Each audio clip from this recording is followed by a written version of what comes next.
तो students, coordination chemistry की इस लेक्चर 3 में आप सभी का स्वागत है। और मैंने इससे पहले 2 वीडियो डाला था, तो आप लोग जो है मेरे ख्याल से उस दोनों वीडियो को देखे होंगे। तो जिसमें मैंने जो है आपको कोऑर्डिनेशन केमिस्ट्री मतलब उपसर्ग संयोजक यौगिकों का आईयूपीएसी बताया था कि उपसर्ग संयोजक यौगिकों का आईयूपीएसी आखिर हम कैसे निकालते हैं। तो उसी के सीरीज में जो है ये ध्यान दीजिएगा कि आईयूपीएसी निकालने से पहले मैंने आपको बताया था कि आपको 2 चीज़ें बड़ी इंपॉर्टेंट है जो पता होना चाहिए। उसमें एक था कि हमें लिगेंड का नाम पता होना चाहिए कि लिगेंड जो भी हमको उपसर्ग संयोजक यौगिकों का आईयूपीएसी दिया हुआ है उसका आखिर उसमें जो लिगेंड है वो लिगेंड कैसे हैं, उनका लिगेंड का नाम क्या है। और साथ ही साथ हमको उस केंद्रीय धातु परमाणु की ऑक्सीकरण संख्या पता होनी चाहिए। तो ध्यान दीजिएगा, आज मैं जो है आपको लिगेंड पहचानना बताऊंगा कि कोई भी लिगेंड आखिर कितने दंती का होता है, या कोई भी लिगेंड के ऊपर कैसा आवेश होता है, या कोई भी लिगेंड का क्या नाम होता है। तो ये यहाँ पे मैं आज आपको बताऊंगा। तो ध्यान दीजिए कि लिगेंड का वर्गीकरण शुरू करने से पहले हमें ध्यान देना पड़ता है कि आखिर लिगेंड क्या होते हैं। ध्यान दीजिए कि लिगेंड हम ऐसे बोलते हैं कि ऐसे परमाणु जिनके पास इलेक्ट्रॉन की अधिकता होती है, और ये जाहिर सी बात है इनके पास या तो ऋणावेश होता है या तो इनके पास नेगेटिव चार्ज होता है, जो कि अपना इलेक्ट्रॉन जो है केंद्रीय धातु परमाणु को देते हैं। चूंकि ये अपना इलेक्ट्रॉन केंद्रीय धातु परमाणु को देते हैं, इसलिए ये इलेक्ट्रॉन दाता होते हैं। तो ये लुईस क्षारक की तरह कार्य करते हैं। और केंद्रीय धातु परमाणु चूंकि इनसे इलेक्ट्रॉन लेता है, तो इसलिए वो जो है क्योंकि इलेक्ट्रॉन ग्रहण करता है धातु, तो इसलिए वो लुईस अम्ल की तरह व्यवहार करता है। तो ध्यान दीजिएगा कि लिगेंड क्या होते हैं। लिगेंड वो सभी दाता परमाणु जिनके पास धन आवेश हो, जिनके पास ऋण आवेश हो, या तो वो जो है नेगेटिव चार्ज हो ऋण आवेश, या तो उनके पास अयुग्मित इलेक्ट्रॉन हो, लोन पेयर हो, या तो कुछ केस में ये भी बोलते हैं कि कुछ लिगेंड के पास धनात्मक आवेश भी होता है। तो ये क्या करेंगे, अपना इलेक्ट्रॉन युग्म जो है केंद्रीय धातु परमाणु को देते हैं और कोऑर्डिनेट बॉन्ड बनाते हैं, उपसर्ग संयोजक आबंध का निर्माण करते हैं। तो ऐसे सभी कंपाउंड जिसमें उपसर्ग संयोजक आबंध बनता है, हमको इस उपसर्ग संयोजक यौगिकों के अंतर्गत पढ़ना पड़ता है। तो ध्यान दीजिएगा, उसी में ये लिगेंड का वर्गीकरण है। तो ध्यान दीजिए, हम लिगेंड को जो वर्गीकरण किया गया वो 2 तरीके से किया गया। एक, उन पे कैसा आवेश लगा है, उन पे आवेश के आधार पर किया गया, और दूसरा जो है उनकी संयोजकता के आधार पर। तो आवेश हम जानते हैं कि किसी भी लिगेंड पे 3 तरह का ही आवेश हो सकता है, या तो ऋणावेश होगा, या तो उस पर धनावेश होगा, और या तो उस पर कोई आवेश नहीं होगा, जिसको हम उदासीन आवेश बोलते हैं। तो ध्यान दीजिए कि अगर ऋण आवेशित लिगेंड होगा तो ये जैसे क्लोरीन है, ब्रोमीन है, आयोडीन है, तो यहाँ पे इसको क्लोराइड, ब्रोमाइड, आयोडाइड, हाइड्रोक्साइड। तो इसी तरीके से अगर और भी लिगेंड की बात करें तो साइनाइड हो सकता है, NO2- हो सकता है। तो कोई भी लिगेंड यहाँ पे ले सकते हैं जिन पे ऋणात्मक आवेश होगा, तो वो इस कैटेगरी के अंतर्गत आएंगे, जिनको हम बोलेंगे ये ऋणावेशित लिगेंड है, जो कि अपना इलेक्ट्रॉन जो है केंद्रीय धातु परमाणु को दे करके उपसर्ग संयोजक आबंध का निर्माण करेंगे। इसी तरीके से नेक्स्ट देखते हैं, ये धनावेशित लिगेंड है, ये नाइट्रोनियम आयन जैसे लिखा हुआ है, ये नाइट्रोसोनियम आयन है। इसी तरीके से हम यहाँ बोल सकते हैं ये हाइड्रोजोनियम आयन ले सकते हैं, या हाइड्रोनियम आयन ले सकते हैं। तो ये सभी ध्यान दीजिएगा, ये ऐसे लिगेंड होते हैं जो अपना इलेक्ट्रॉन युग्म जो है केंद्रीय धातु परमाणु को देके उपसर्ग संयोजक आबंध का निर्माण करते हैं। इसी तरीके से उदासीन लिगेंड में हम जानते हैं मोस्ट फेमस जो होता है, अधिकतर उपसर्ग संयोजक यौगिकों में दिया भी रहता है, H2O रहता है, NH3 रहता है, या तो CO आपको देखने को मिलेगा। तो इस तरह के लिगेंड आपको दिया रहे, CO हो गया, CS हो गया। तो ये सभी ध्यान दीजिएगा उदासीन लिगेंड होते हैं।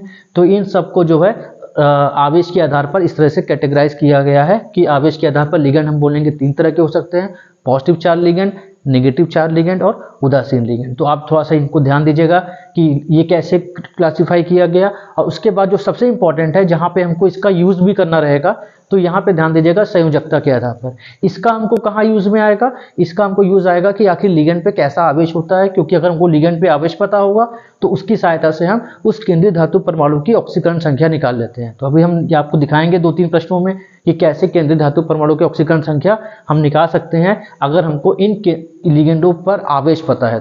तो चलिए अब दूसरा देखते हैं कि हम संयोजकता के आधार पर लिगेंड को कैसे क्लासिफाई करते हैं। तो संयोजकता के आधार पर हम बोलते हैं कि लिगेंड जो है एक दंतुर भी हो सकता है और बहुदंतुर भी होता है। तो बहुदंतुर में हम द्विदंतुर, त्रिदंतुर या चतुर्दंतुर, पंचदंतुर, हेक्सादंतुर, हम इन सबको पढ़ते हैं। तो एक दंतुर लिगेंड क्या होते हैं, हम कहते हैं कि ऐसे लिगेंड जो अपना एक इलेक्ट्रॉन युग्म केंद्रीय धातु परमाणु को देकर के उपसर्ग संयोजक आबंध का निर्माण करते हैं, ऐसे लिगेंड कहलाते हैं एक दंतुर लिगेंड। तो यहाँ पे ध्यान दीजिएगा कि एक दंतुर लिगेंड को यहाँ पे 3 तरीके से क्लासिफाई किया गया, वही आवेश के आधार पर। एक बार ये उदासीन एक दंतुर लिगेंड है, मतलब ये सभी ऐसे लिगेंड है जिनके पास एक इलेक्ट्रॉन युग्म है और ये अपना एक इलेक्ट्रॉन युग्म केंद्रीय धातु परमाणु को दे रहे हैं और उपसर्ग संयोजक आबंध का निर्माण कर रहे हैं। इसी तरीके से ये नेगेटिव चार्ज लिगेंड है, इनके पास भी एक इलेक्ट्रॉन युग्म है और ये अपना इलेक्ट्रॉन युग्म नेगेटिव चार्ज केंद्रीय धातु परमाणु को देके उपसर्ग संयोजक आबंध का निर्माण करते हैं। और ये पॉजिटिव चार्ज लिगेंड है। तो ये सभी ध्यान दीजिएगा, ये तीनों एक साथ आते हैं एक दंतुर लिगेंड में। इसी तरीके से ये कुछ लिगेंड है द्विदंतुर लिगेंड। द्विदंतुर लिगेंड में देखिए EN, इसको बोलते हैं इथाइलिन डाइअमीन। इथाइलिन डाइअमीन मतलब ध्यान दीजिए, हम ये बोलते हैं ये होता है इथिलीन, ये इथिलीन है। अगर इथिलीन में हम दो अमीन लगा दें तो जाहिर सी बात है हम यहाँ पे NH2 और यहाँ NH2 लगा दें, तो ध्यान दीजिएगा यहाँ पे अब कार्बन की वैलेंसी तो 5 हो गई है, तो हम यहाँ पे एक डबल बॉन्ड हटा के सिंगल बॉन्ड कर देंगे। तो ये सूत्र होता है इथाइलिन डाइअमीन, जिसको हम बोलते हैं 1,2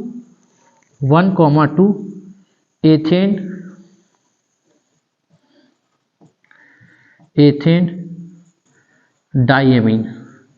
तो ध्यान दीजिएगा ये एक द्विदंतुर लिगेंड है। ये कहाँ से द्विदंतुर लिगेंड है?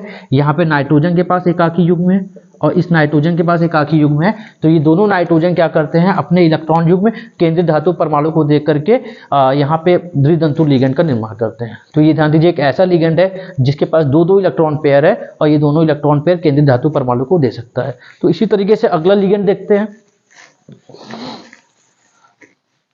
जैसे देखिए ये लिखा हुआ है, ये है, इसको बोलते हैं ग्लाइसिनेटो।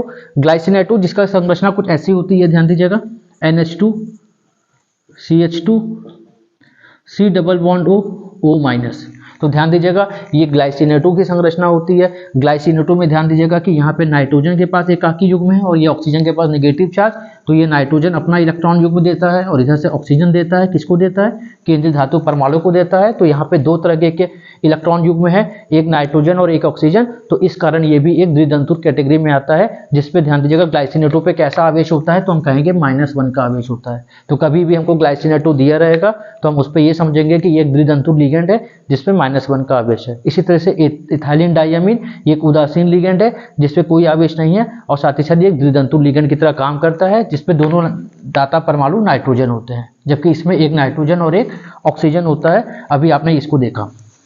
इसके बाद ध्यान दीजिए ऑक्सीलेटो की बात करते हैं। अगर आपको ध्यान आ रहा होगा तो आपने क्लास 12 का जो आपका एक टाइट्रेशन है कि पोटेशियम परमैंगनेट और ऑक्जेलिक एसिड, तो ध्यान दीजिए ये ऑक्जेलिक एसिड बिल्कुल वही है। यहाँ पे ऑक्जेलिक एसिड की अगर आपको सूत्र पता हो तो जिसका सूत्र होता है COOH। ये ऑक्जेलिक एसिड का सूत्र होता है, लेकिन हमको यहाँ पे ऑक्जेलेट आयन बनाना है। तो ऑक्जेलेट आयन बनाने का मतलब है कि यहाँ पे एक हाइड्रोजन हटाना है, माइनस चार्ज लगेगा, एक हाइड्रोजन हटाना है, माइनस चार्ज लगेगा। तो ये होता है ऑक्जेलेट आयन की संरचना। इसको थोड़ा सा और अगर हम अच्छे से बनाना चाहें तो इसको हम ऐसे बना सकते हैं, C double bond O-, C double bond O-। और क्या करेंगे, ध्यान दीजिए इधर ऑक्सीजन पे इलेक्ट्रॉन युग्म है, ये नेगेटिव चार्ज, और इधर ये है। तो ये दोनों जो है अपना इलेक्ट्रॉन पेयर केंद्रीय धातु परमाणु को देके द्विदंतुर लिगेंड का निर्माण करते हैं। यहाँ पे 2 माइनस चार्ज लगा है, इसीलिए ऑक्सीलेटो पे 2 माइनस का चार्ज होता है। तो ध्यान दीजिए ये भी एक द्विदंतुर लिगेंड है, नेगेटिव आवेश होता है। इसी तरीके से ये एसिटिल एसीटोनेटो है। तो ध्यान दीजिए यहाँ पे भी माइनस का चार्ज होता है। कभी भी जो है ये अगर आएगा तो इसको द्विदंतुर लिगेंड मानेंगे। और ये बाइपिरिडीन, पिरिडीन हम जानते हैं पिरिडीन कैसी होती है। पिरिडीन मतलब इसको पिरिडीन बोलते हैं। क्योंकि ये बाइपिरिडीन है तो आप 2 पिरिडीन बना करके इसको जोड़ देंगे तो ये बन गया बाइपिरिडीन। तो दोनों के पास क्या है, ये इलेक्ट्रॉन पेयर है। तो ये क्या करेगा, अपना इलेक्ट्रॉन पेयर केंद्रीय धातु परमाणु को देख करके द्विदंतुर लिगेंड की तरह काम करेगा। क्योंकि कोई आवेश नहीं है इसलिए ये उदासीन लिगेंड है। तो ध्यान दीजिएगा ये हो गया ये कुछ द्विदंतुर लिगेंड के नाम हो गए। इस तरह के कुछ और भी हो सकते हैं तो आप उसको बुक में देखिएगा, लेकिन जो इंपॉर्टेंट यहाँ पे होते हैं, जो एग्जाम में क्वेश्चन पूछे जाते हैं, मैंने आपको वही लिखाया है यहाँ पर। इसके बाद नेक्स्ट देखते हैं त्रिदंतुर लिगेंड। तो त्रिदंतुर लिगेंड ध्यान दीजिए डाई लिखा हुआ है, जिसको बोलते हैं डाई इथिलीन टेट्रामीन। तो डाई इथिलीन का मतलब क्या हुआ कि यहाँ जाहिर सी बात है यहाँ पे 2 इथिलीन लगे होंगे, तभी इसको डाई इथिलीन बोला जा रहा है। डाई इथिलीन, ध्यान दीजिएगा ये ट्राइएमीन है, डाई इथिलीन ट्राइएमीन। ट्राइएमीन का मतलब 3 अमीन ग्रुप लगे होंगे। तो एक अमीन ग्रुप जैसे सपोज कीजिए हमने यहाँ लगा दिया, एक अमीन ग्रुप हमने यहाँ लगा दिया और एक अमीन ग्रुप हमने यहाँ लगा दिया। तो अब हमको क्या करना है, इन सभी को आपस में जोड़ देना है। तो ये इसको जोड़ दिए, ये इसको जोड़ दिए, ये इसको जोड़ दिए और यहाँ पे इसको जोड़ दिए। तो हमको ध्यान दीजिएगा जोड़ तो दिए हैं, लेकिन कार्बन की वैलेंसी 4 से अधिक तो हो नहीं सकती और 4 से कम नहीं हो सकती। तो यहाँ पे हमको डबल बॉन्ड हटाना पड़ेगा। और नाइट्रोजन की 3 से अधिक नहीं हो सकती, तो ये H हो गया और साथ ही साथ यहाँ पे ये हो गया। तो ध्यान दीजिए यहाँ पे 3 नाइट्रोजन हैं और तीनों के पास ये लोन पेयर है।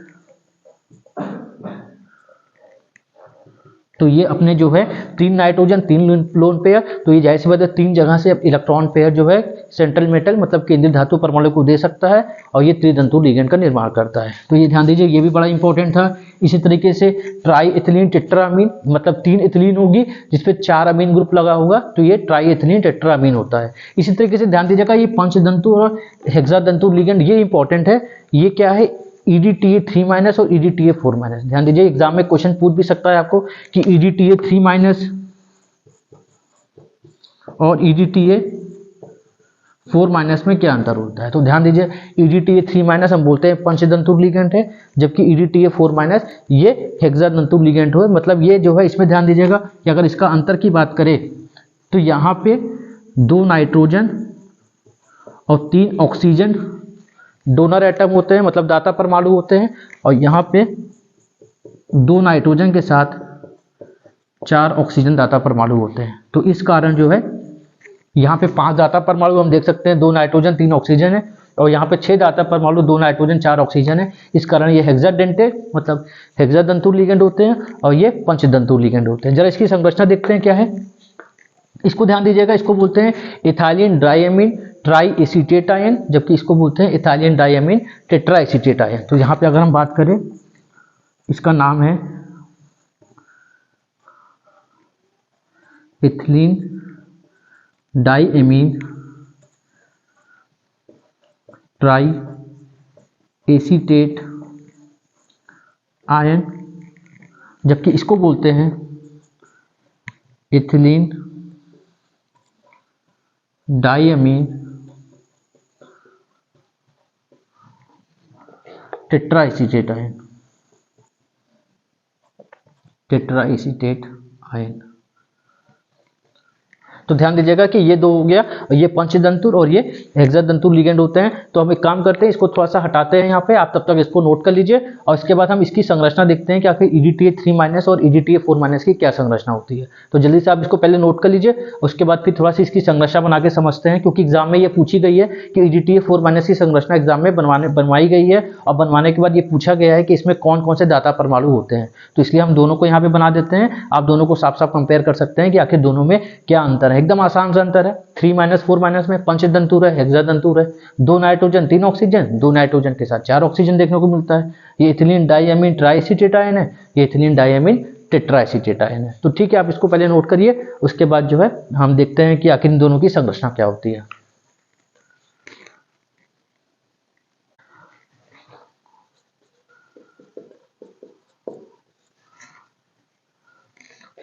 तो स्टूडेंट देखिएगा, ये EDTA3- के पहले बनाते हैं। तो ये क्या लिखा है, इथिलीन डाइएमीन ट्राइएसीटेट आयन। तो इसका मतलब हम पहले इथिलीन बना लेते हैं, ये इथिलीन हो गया। इसके बाद हम यहाँ पे डाइएमीन बनाते हैं, डाइएमीन बन गया। इसके बाद यहाँ पे ट्राई एसीटेट आयन है, तो एसीटेट आयन 3 होंगे, तो इसका मतलब क्या हुआ, एक एसीटेट आयन हम यहाँ बना दिए, अगला एसीटेट आयन हम यहाँ बना देते हैं, इसके बाद अगला एसीटेट आयन हम यहाँ बना देते हैं।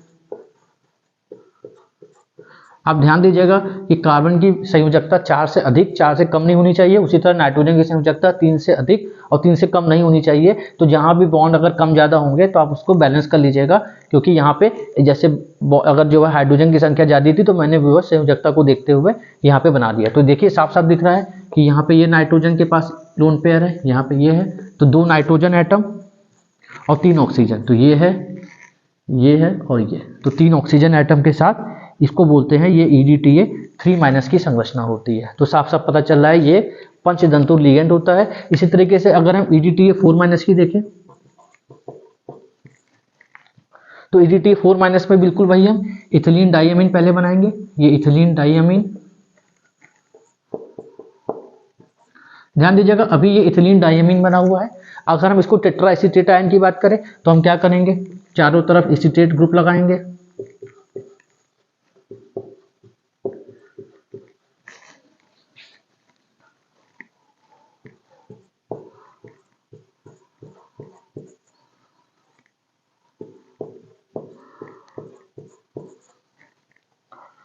तो ये ध्यान दीजिएगा कि ये EDTA4- की संरचना है।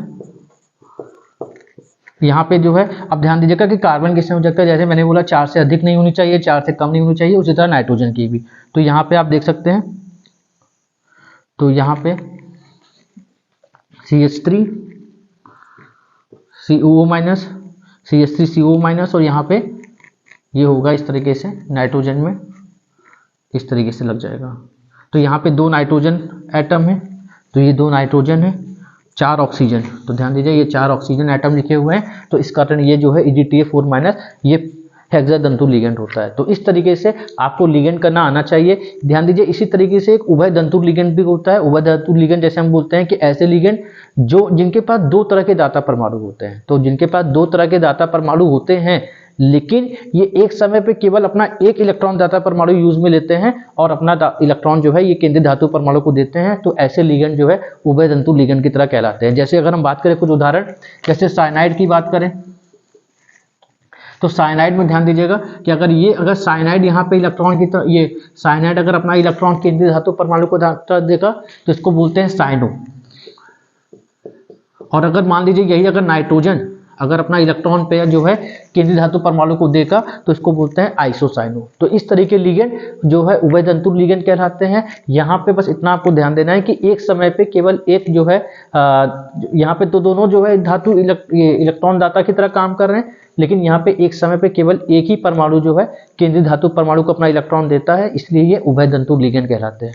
तो इस तरीके से मैंने आपको जो है आज लिगेंड के वर्गीकरण में आवेश के आधार पर, संयोजकता के आधार पर आपको लिगेंड के बारे में बताया और लिगेंड पे कैसा आवेश होता है। तो ध्यान दीजिए अगर आपको ये सभी आवेश पता है और लिगेंड के नाम पता है तो मेरे ख्याल से आपको ऑक्सीकरण अवस्था और IUPAC निकालने में कभी कोई समस्या नहीं आने वाली है। आप जो है इनको अच्छे से प्रैक्टिस कर लीजिए, इसको अच्छे से लिख लीजिए।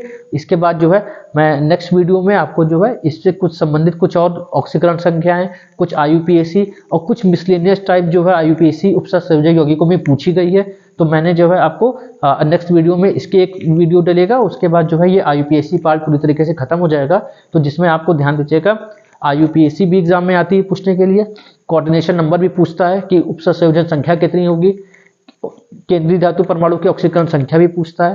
तो इसलिए जो है आप सभी जो है इसको अच्छे से रिवीजन कर लीजिए और इसके पहले के जो लास्ट 2 वीडियो मैंने बनाया था उसको आप अच्छे से देख लीजिए, तैयार कर लीजिए। जिसके बाद जो है जब नेक्स्ट वीडियो में डालूंगा तो आपको IUPAC करना, ऑक्सीडेशन स्टेट निकालना बड़े आसानी से आ जाएगा। तो आप इसको पहले अच्छे से रिवीजन कर लीजिए। तो मिलते हैं नेक्स्ट वीडियो में, तब तक आप इसको अच्छे से तैयार कर लीजिए। Okay, thank you for watching.